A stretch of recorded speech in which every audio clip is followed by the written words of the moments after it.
안녕하세요. 안녕하세요. 대단한 부동산 꼰대들의 버럭상수. 안녕하세요. 네, 정음식입니다. 반갑습니다. 반갑습니다. 네. 말씀 좀 하세요. 하시죠. 네, 시작하자마자. 네. 자, 이번 동영상은 저희가 이제 서울시장 후보, 이미 우리 김학주, 권기영 꼰대님께서 오세훈 후보에 대해서 자세히 그렇죠. 말씀을 해주셨잖아요. 그래서 이번 편에는 우리가 박영선 후보에 대해서 좀 더 부동산에 관련된 공약들이 어떻게 있는지 그런 부분에 대해서 좀 더 자세히 알려드릴 계획인데요. 우리 구독자분들 숨 넘어가실 것 같아요. 예? 그냥 자연스럽게 그냥 사투리 하세요. 막 시작하니까 또 당황해가지고. 자, 왜 이래? 시작 스타트를 얘기를 해줘야죠. 아, 그런가요? 예. 자, 팍 눌렀어요. 네. 자, 일단은 우리 요번에는 박영선 후보님에 대한 우리 부동산 공약을 좀 파헤쳐 볼 테니까 우리 구독자분들 좀 재밌게 봐주셨으면 좋겠고요. 나도 이번에 너무 힘들었어요. 뭐가 이렇게 힘들었습니까? 우리 김꼰대님, 권꼰대님 네. 두 분은 오세훈 후보님을 하셨잖아요. 그렇죠. 근데 오세훈 후보님도 부동산 공약들 정책도 많이 내놨지만 굉장히 아주 친절했어요. 저는 그렇죠. 마치 네. 예전에 서울시장님을 본 듯한 그렇죠. 이미 한 번 해보셨잖아. 그런 자료가 네. 나와서 그 경험이 묻어난 그런 네. 정책 자료들이 많았어요. 저도 깜짝 놀랐어요. 굉장히 구체적으로 네. 디테일하게. 근데 반대로 우리 박영선 후보님도 공약들을 많이 내놓으셨는데 그 공약에 대한 아주 자세한 내용들 이런 내용들이 없다 보니까 저희들이 이거 과연 영상 찍을 수 있을까? 심지어 이렇게 고민들을 좀 했잖아요, 저희가. 그럼 자료를 찾은 겁니까? 만든 겁니까? 만들어서 집어넣었죠, 저희가. 그렇죠. 자료를 네. 정말 우리가 좀 많이 좀 구해봤고요. 이 자료를 우리 나름대로, 그러니까 다 팩트입니다. 팩트인 것들 자료를 가져와서 좀 우리 구독자분들 보시기 좋게 만들어놨으니까 이 부분들 참고하셔갖고 투표하시는 데 있어서 판단에 좋은 기준이 되셨으면 좋을 것 같아요. 자, 그러면 얘기 이제 스타트 해도 됩니까? 네, 하십시오. 알겠습니다. 예. 자, 그럼 지금부터 우리 박영선 후보에 대한 부동산 정책 파헤쳐 보도록 하겠습니다. 렛츠고! 자, 그러면 우리 박영선 후보님의 공약 네. 좀 자세히 알아보도록 하겠습니다. 크게 두 줄기로 나눠져요. 두 줄기로요? 네, 첫 번째로는 21분 컴팩트 시티 조성하겠다. 21분 때 컴팩트 시티. 예, 그렇죠. 그리고 두 번째로는 5년간 평당 1,000만 원대 반값 아파트, 그것도 공공 분양으로 30만 가구를 공급하겠다. 이게 이제 크게 두 줄기의 핵심이다. 이렇게 보시면 그래요. 됩니다. 그러면 제가 보기에는 이번에 이 박영선 후보도 역시 부동산에 대한 이런 공약의 포인트는 공급에 있다고 볼 수 있겠네요. 그렇죠. 공급 활성화죠. 그러니까 오 후보님도 공급을 활성화시키겠다 했지만 그렇죠. 우리 박영선 후보님도 공급을 활성화시키겠다라는 거기에 이제 핵심을 여기다 담은 거죠. 그렇죠. 개발에 관련된 부분은 여기 또 하나 끼워 넣은 게 이제 21분 컴팩트 시티 조성. 그렇죠. 예. 그럼 이제 30만 가구를 어떻게 공급을 할 것이냐. 여기에 대한 내용을 저희가 이 공약 내용에 따라서 조사를 해봤는데 이거 조사하는 거 쉬웠습니까? 어려웠습니까? 어려웠죠. 이게 진짜 어려웠어요. 예. 근데 30만 가구인 거는 알겠어요. 저도 알겠어요. 예. 근데 여기에 이제 밑에 보시면 공공 임대 아파트 재건축에서 공급하겠다. 그렇죠. 또 35층 충고 제한을 완화하거나 그렇죠. 내지는 재건축 풀어서. 재개발 규제 완화해서 또 공급을 늘리겠다. 또 여기 하나 또 있잖아요. 그렇죠. 여기 보면은 우리 뭐예요? 도시재생 사업 했을 때 그렇죠. 그 뉴타운에서 해제되고 나서 도시재생 사업 하던 그 구역들이 노후도만 자꾸 쌓여 있는 상황에서 바뀐 게 없다 보니까 그것들을 갖다가 앞으로 공공재개발이나 재개발을 해주겠다는 얘기잖아요. 그렇죠. 그거 들어가 있고. 거기에 수직 정원도 만들겠다. 근데 그 만든 지역이 경부고속도로 지하를 통해서 또 공급을 늘리겠다. 이렇게 여러 가지 공급 정책들을 내놓으셨는데 잠깐만, 이 경부고속도로 어디서 많이 들어본 것 같은데?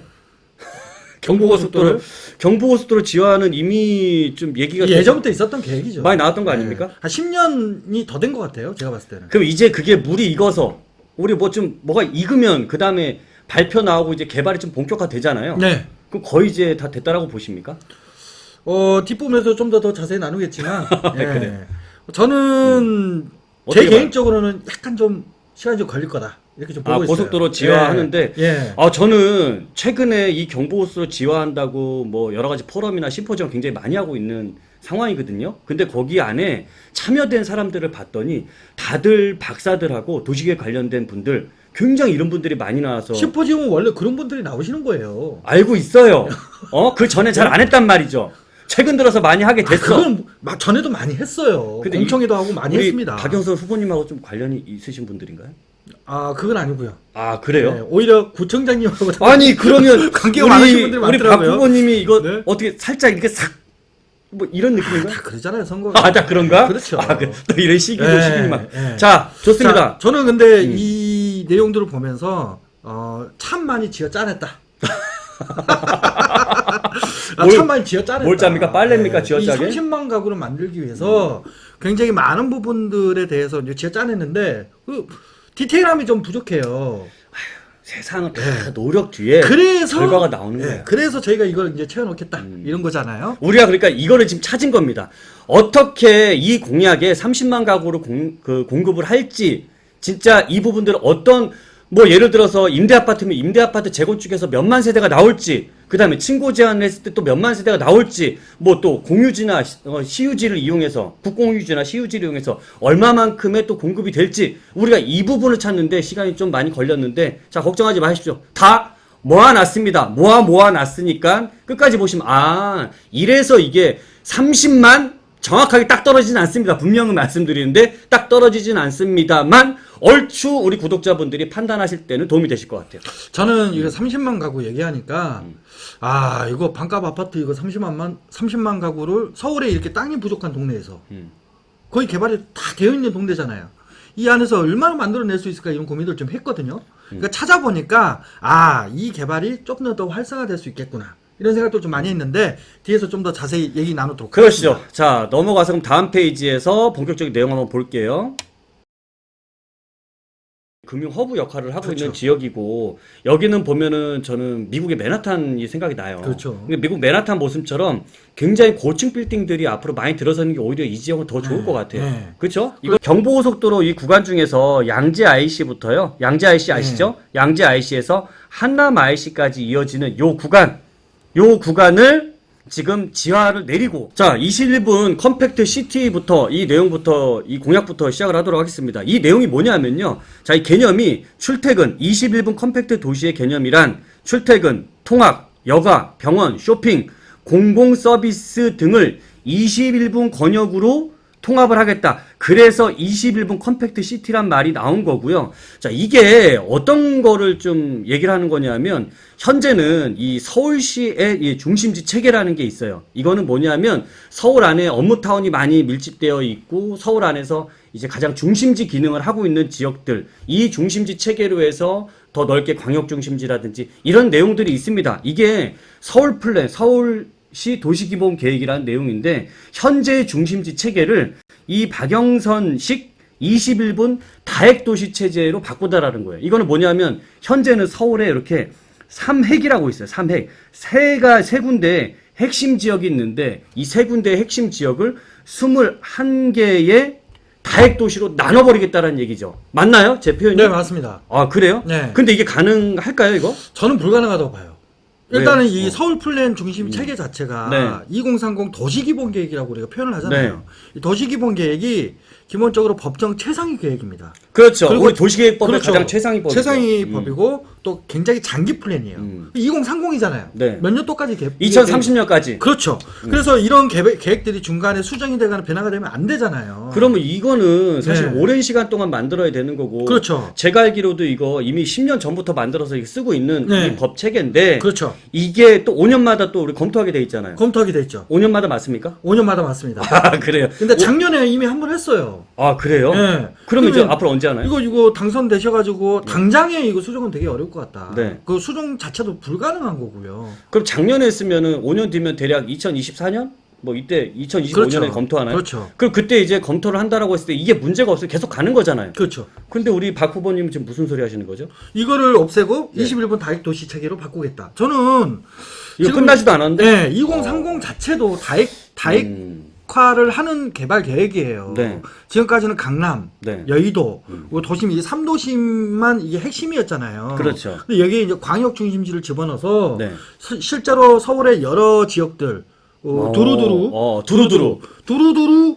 아, 두루두루. 예, 아, 일자리를 만들어주겠다. 그래서 마곡, 상하, 뭐 이런 것들이 나온 거예요. 천천히 가시죠. 예. 그래서 마곡이 나오게 된 거군요. 빨리빨리 좀 그리세요. 마곡에 예. 뭐 LG라든지 굉장히 대기업들이 많이 들어가 있는 지역이고, 그 상하- SO일이나 예. 뭐 이런 거. 그렇죠. 있죠. 상암은 그다음 또 상암. 이제 미디어 중심, 우리 방송 방송국, 중심. 예. 방송국이 여의도에서 다 그렇죠. 들어갔잖아요. 그렇죠. 그 다음 여기 아래쪽에도 가산 대림도 있네요. 그렇죠.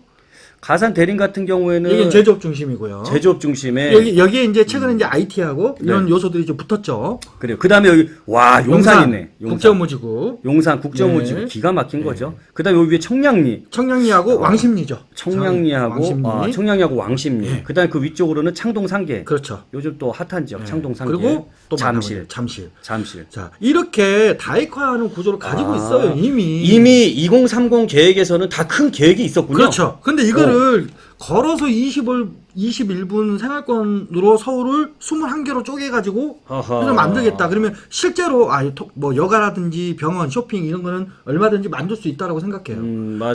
근데 가장 핵심이 뭐라면 일자리거든요. 그렇죠. 업무타운. 그렇죠. 근데 이 일자리를 21곳으로 어떻게 쪼개요? 맞아요. 그렇지. 이거 쪼개면 예. 우리 고기도 굵직굵직하게 썰은 놈들이 또 먹어도 그렇죠. 입맛이 좋은 건데 그 일자리 너무 잘 자라지면 되게 괜히 어렵다는 괜히 애매해질 수도 있겠네요. 네, 그래서 제도적으로도 이 서울 플랜을 21분 다액 도시 체계로 바꾸는 것도 어렵고 현실적으로도 일자리를 21개 지역으로 좋아요. 알았어요. 하는 것도 어렵고 자. 저는 그래서 이거는 쉽지 않다고 자, 봐요. 나도 동의. 어렵다. 자, 이제 두 번째 얘기를 해봅시다. 네. 박영선 후보에서 이제 첫 번째 우리 21분 컴팩트 시티 알아봤잖아요. 그렇죠. 근데 이제 가장 굵은 두 번째 이제 줄기를 봐야 되는데 그렇죠. 이 두 번째에서 가장 핵심이라고 볼 수 있는 건 이 반값 아파트 2030 이런 세대들한테 평당 1,000만 원짜리 반가 아파트를 공급을 해주겠다. 얼마만큼? 30만 가구를 공급하겠다라는 이 공약인데 과연 이 공급이 어떻게 될 것인가? 이거 찾느라고 시간 얼마 걸렸습니까? 한 3박 4일 정도 걸린 것 같은데요. 어디 뭐 여행 다녀오셨습니까? 뭐 여행 갔다 온 느낌이에요, 진짜. 그래요. 굉장히 좀 이 자세하게 좀 나와 있으면 정말 좋았을 텐데 뭐 그렇지 않아도 우리가 어떤 사람들입니까? 항상 구독, 좋아요, 알림 설정 하시면 이런 남들이 찾기 어려운 이런 정보도 우리가 열심히 잘 찾아내지 그렇죠. 않겠습니까? 자, 좋습니다. 자, 이 30만 곡을 어떻게 공급을 하냐면요. 첫 번째, 공공임대 아파트를 재건축을 해서 여기에 따라서 재건축을 해서 새 아파트가 나올 거 아닙니까? 그렇죠. 여기에서 반가 아파트가 5만 6천 세대 나올 것이라고 보는 거고 두 번째로는 이 국유지와 현재 서울 안에 있는 국유지와 시유지를 개발을 해서 이 땅에다가 이제 반가 아파트를 지어서 7만 4천 가구를 짓겠다. 그렇죠. 그럼 이 두 가지가 지금 합치면은 우리 계산해 보세요. 산수해 한 보세요. 13만 정도 됩니다. 13만 정도는 이 정도는 우리가 데이터를 뽑아낼 수 있었는데 이 세 번째 35층 층고 제한을 해제해서 도로 지화하겠다. 여기에 대한 뭐 구체적인 숫자가 없으니까 그렇죠. 솔직히 이건 저희도 알 수가 없습니다. 그러면 우리가 찾아낸 첫 번째 이 두 번째 내용에 대한 이 숫자가 어떻게 나오게 되는지 한번 보도록 하겠습니다. 자, 화면 넘기고요.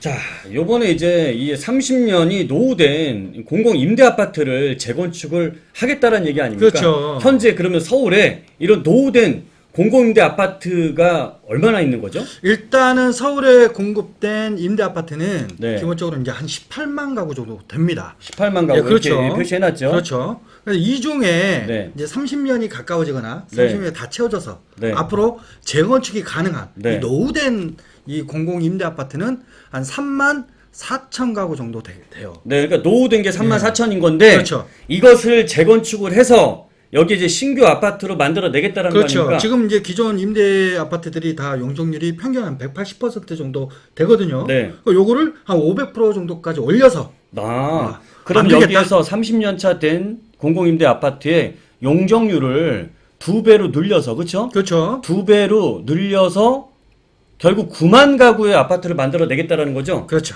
그러면 여기에서 신규의 반가 아파트가 나올 수 있는 숫자는 우리가 3만 4천이 9만이 된 거니까 이 사이를 계산해 보니까 5만 6천 가구가 공급이 되겠네요. 그렇죠. 여기 이제 임대하시는 분들이 재정차 간다라는 가정하에 네. 봤을 때 1,000만 원짜리 반값 아파트는 토탈 한 5만 6천 가구가 공급이 가능하다는 거죠. 말을 떨어요. 이거 5만 6천 하니까 네. 당황해가지고. 그러면 네. 좀 전에 재정착 얘기했잖아요. 네. 재정착은 현재 임대 살고 있는 분들이 밖으로 이제 이주 나갔다가 다시 들어오는 걸 재정착이라고 하는 거 맞죠? 그렇죠. 자, 그러면 이분들이 일단은 이 얘기는 이제 제가 뭐 재건축이나 재개발을 하게 되면 이 분들이 살고 있는 사람들이 철거가 되면서 이주를 해야 되거든요. 그럼 이분들이 이주돼서 밖으로 나가면 그 나갈 만한 데가 있을까요? 그래서 일단 서울시에서 내놓은 계획이 네. 어떤 거라면 소규모 임대주택 이때 사게끔 하겠다.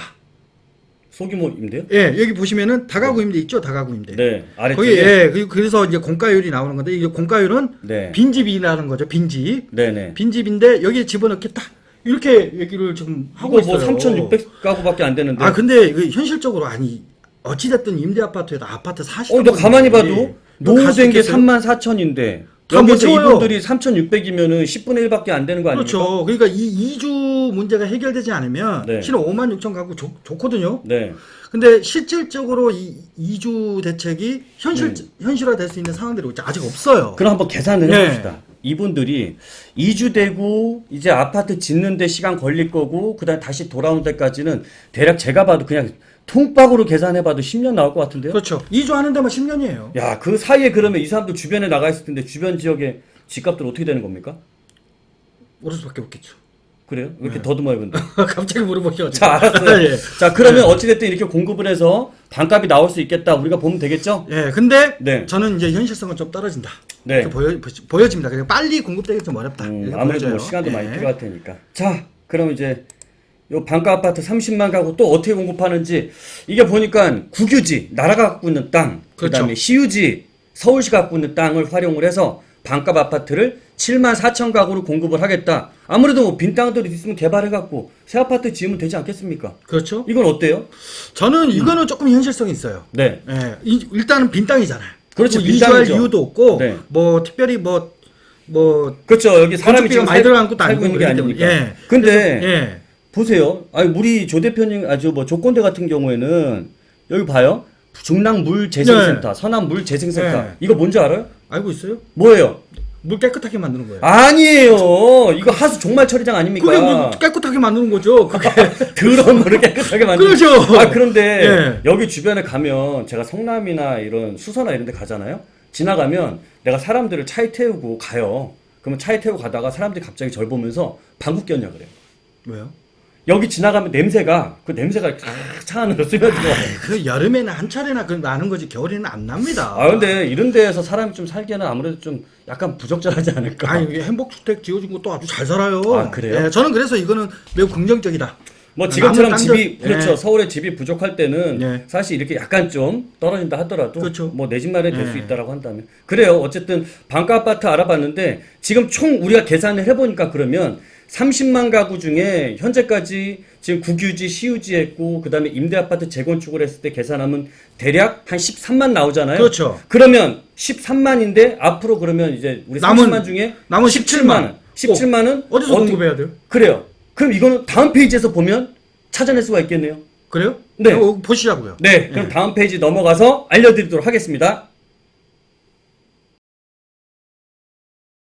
금융 허브 역할을 하고 그렇죠. 있는 지역이고 여기는 보면은 저는 미국의 맨하탄이 생각이 나요. 그렇죠. 근데 미국 맨하탄 모습처럼 굉장히 고층 빌딩들이 앞으로 많이 들어서는 게 오히려 이 지역은 더 좋을 것 같아요. 네. 그렇죠? 이거 경부고속도로 이 구간 중에서 양재 IC부터요. 양재 IC 아시죠? 양재 IC에서 한남 IC까지 이어지는 요 구간을 지금 지하를 내리고